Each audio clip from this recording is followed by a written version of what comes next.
is I've made a bunch of different templates for the style of feathers that I use and the sizes. So that's a little 3-inch parabolic. We've got a 4-inch what I call sky cut. It's similar to the shield, except you can see where it has kind of this tail end of the back.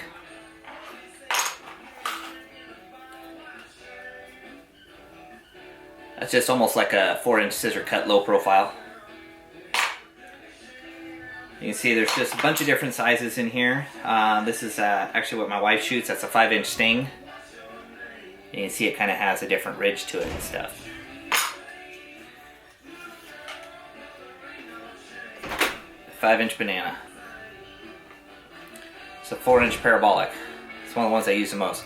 That's the beauty of the feather burner, is that you can use and make up all your own styles and shapes. And I do so much custom work here that it would be impossible for me to stock all the choppers, and I think the feather burner gives you a much cleaner look and finish to it. To shape them, you get the ribbons and get your shape that you want. What I do is I put it at about the center, kind of center it on the form, and then I'll just hold it down and with my fingers bend it around and just keep forming it with your fingers. Once that's done,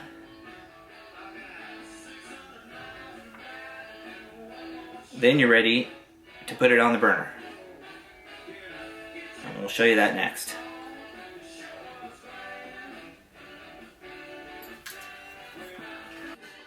Okay, so here's the feather burner set up and ready to go. The one warning I will give you is that it does smell when you burn feathers, so this is something you're probably going to want to do outside in your shop or maybe underneath a patio. Just be cognizant of how cold it is outside, because that will affect the temperature of the wire. But this is a 4-inch parabolic shield that I'm putting on. You'll see right there I put blue tape at the end of that bracket there to help protect the arrow finish. Some of those brackets can be kind of rough, and so that kind of helps protect the arrow so it's gliding around. Here's another trick I use, is I put a rubber band around the end of the arrow to hold it on so that I can get the ribbon in place the right way without having to hold the arrow. Okay, so now we're ready to position the ribbon. You can see I start on the end that's closest to the knot. What I'm trying to do here is I want to get about 3/16 of an inch between the arrow shaft and the wire, because we've got to remember, once we heat that up, that wire is going to expand and get closer to the shaft. Next, I'll position it for front to back. What I'm doing here is loosening the screws for that bracket that holds the knot. And once I get it, I don't loosen it up all the way, just enough so that I can put a little bit of tension on it. And you'll see I slide it back into place. Once it's there, I'll tighten those screws up just a little bit so that they hold. Then again, I'll check my spacing. Once I think I have it in the right spot, I'll move up to the front end of the feather towards the point.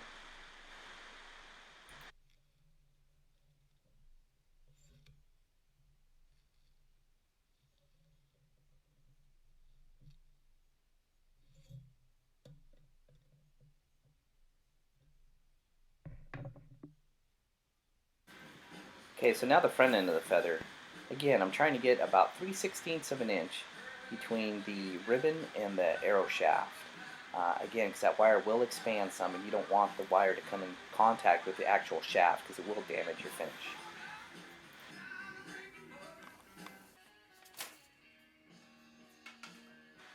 So now we got the test run. I plugged the burner in. You can see the wire starting to heat up nice red hot.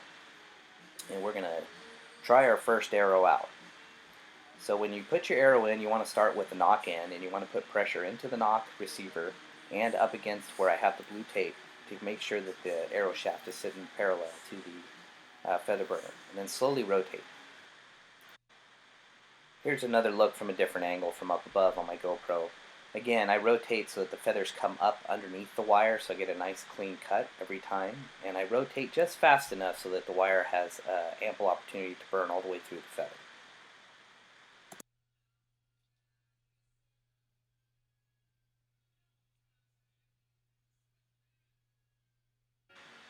Okay, so what I'm doing here is inspecting my first arrow that I burned, and it looks like I left the front end of the feather just a little high. That's an easy fix. So now what I'm doing is I'm going to unplug the burner, let the wire cool down, and then I'm putting the arrow back in there just to see how much that wire has shrunk back. That gives me an idea how I'm going to adjust the wire. So I'll loosen the nut a little bit and move the wire down so it sits closer to the shaft.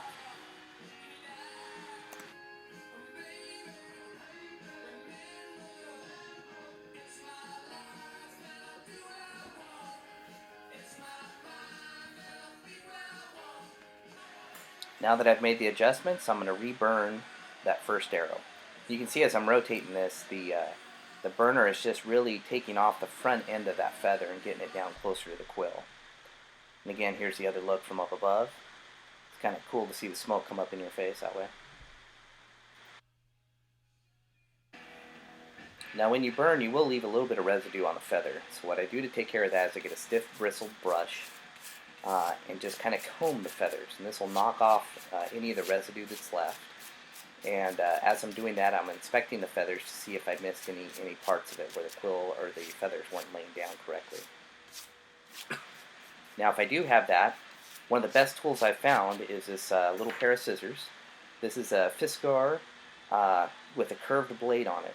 And that curved blade allows me to get in close to the quill if needed and trim up little parts that I might have missed. And you can see on this there's a little tiny tail or nipple on the end of the back end of the feather there at the end of the parabolic. So I am going to take my scissors and just kind of clean that up.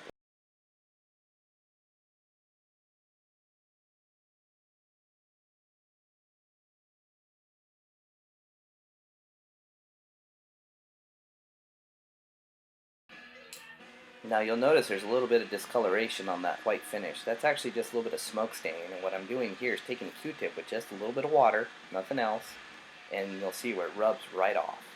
Now, I'm not rubbing that hard. And I'll do this on every arrow. I will go through once I grind the tips and inspect them and clean them up.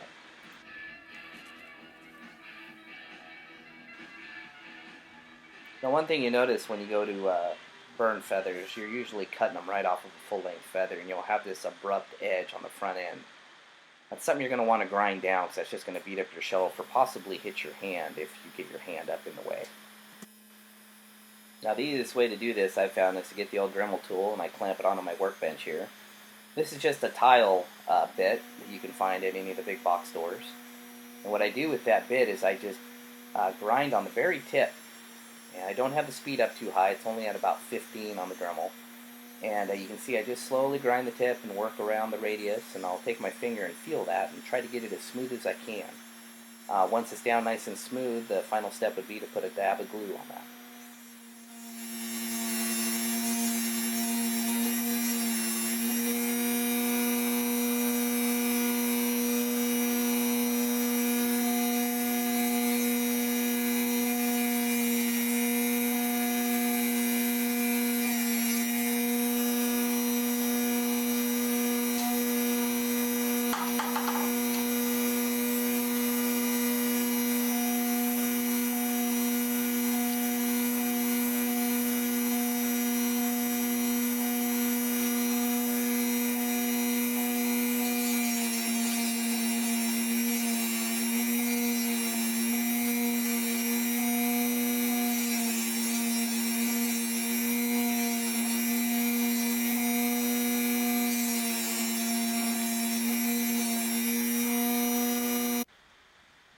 Now here you can see the arrow with the tips all ground down, ready to go.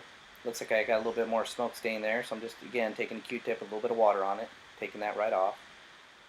Now I'll clean up these arrows a little bit more with some compressed air and blow the little bit of debris off of there, and then I will put a little dab of glue on the front and tail end of the feather. Then they'll be ready to go.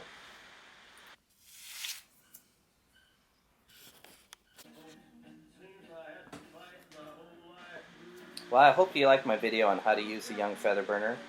It's quite a useful tool once you master it, and really opens up the possibilities and options for you as you're fletching arrows.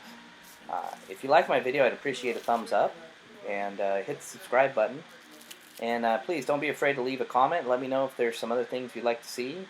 and any tips or tricks for improving my video. Thanks again.